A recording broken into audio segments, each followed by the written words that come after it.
আসসালামু আলাইকুম এভরিওয়ান, কেমন আছেন সবাই? আশা করছি সকলেই ভালো আছেন। আজকে হচ্ছে এত রাত, এই রাতের মধ্যেও আমি এই ভিডিওটি নিয়ে আসার কারণ হচ্ছে কি, হ্যাঁ, আমাদের বাংলাদেশে একটা চক্র বসে আছে যারা নাকি ঈদ বোনাস দিবে।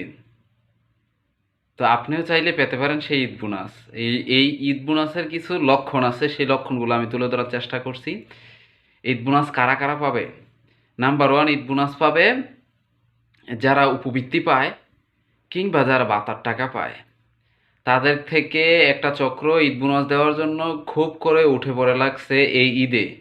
সেই ঈদে যাদের ভাতার টাকা ঢুকছে, যেভাবে হোক তাদের কলে কৌশলে আপনাকে ঈদ বোনাস দেওয়ার কথা বলে ওটিপি কোডটা যদি নিতে পারে, তাহলে কিন্তু আপনি হারাবেন এই ভাতার টাকা সর্বশান্ত।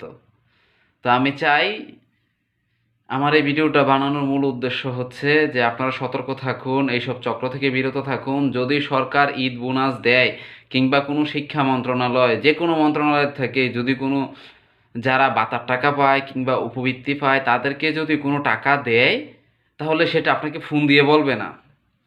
ফোন দিয়ে কখনোই বলবে না। তারা আপনার টাকা ঢুকিয়ে দিবে এবং আপনার থেকে কোনো কোড চাইবে না।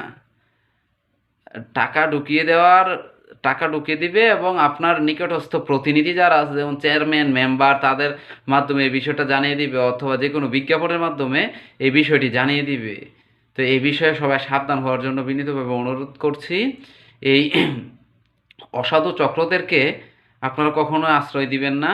সেই বিষয়ে সবাই সতর্ক থাকার জন্য কেউ কারো ওটিপি কোড দিবেন না। যে কোনো বিষয়ে বিকাশ কিংবা উপবৃত্তি হোক বা বাতা হোক, সেক্ষেত্রে কেউ কোনো ওটিপি চাবে না। কোনো সরকারি লোক আপনার ওটিপি চাবে না, আপনার পাসওয়ার্ড জানতে চাইবে না, কোনো কিছু জানতে চাইবে না, আপনার জন্ম ডেট জানতে চাইবে না। এ বিষয়ে সকলের সতর্ক থাকার জন্য বিনীতভাবে অনুরোধ করছি। ধন্যবাদ সবাইকে, ভালো থাকবেন। সবাইকে অগ্রিম ঈদ মোবারক।